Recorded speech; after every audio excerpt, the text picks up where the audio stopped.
അത്രയും ഉയരത്തിലും അഴകിലുമായിട്ടൊരു അഴക് കൂടിയാലുള്ള ഉണ്ടാവും, ഉയരത്തിലും അഴകിലും എന്നാണ് ഞാൻ പറഞ്ഞത്.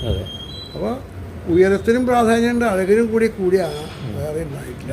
ഇത് വലിയ കേശം കേട്ടോ, പഴയ കേശം ഉണ്ടായിട്ടില്ല. അപ്പോൾ അത് ഒരു ഗുരുവായൂരപ്പൻ്റെ ഒരു അനുഗ്രഹം തന്നെയാണ്.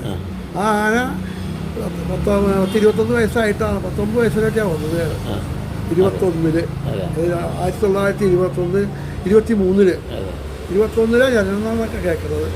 23 അല്ല, അതിന് 19 വർഷം മുമ്പേ, അതിന് 19 കൊല്ലം മുമ്പ് 19 വയസ്സിൽ വന്നു എന്നാണ്. 23 മുസ്ലിം ജനത ഉണ്ടല്ലോ, ഖിലാഫത്ത്, അത് കഴിഞ്ഞ സമയത്ത് വന്നു എന്നാണ് പറഞ്ഞത്. അന്നൊന്നിനും പറ്റാത്ത ആനയായിരുന്നു കണ്ടാൽ, നീളമുണ്ടോ ഉയരമുണ്ടൊക്കെ ഉണ്ടായിട്ടൊരു ഇതായിട്ടുള്ള ആന. അതൊരു നന്നായി ആണ്. പിന്നെ പേരെടുത്ത് ഒരു ആന അതിനോട് ബീറ്റ് ചെയ്യാനായി പത്മനാഭൻ്റെ കാലശേഷം. അത് വലുതായാണ്. പുറമുള്ള ആനകളെക്കാളൊക്കെ മാറ്റി എഴുതുന്നത് ഈ ആന പേരിട്ട ആനയും. പിന്നെ അതിനോട് ബീറ്റ് ചെയ്യാനുള്ളൊരു ആന ഉണ്ടായില്ല. ഇവിടെ കൗണ്ടൻ്റെ ആന ഉണ്ടായിരുന്നു, അത് ഉയരം കുറെ കൂടും, പക്ഷെ അതൊന്നും കാര്യം ഭംഗിയില്ല.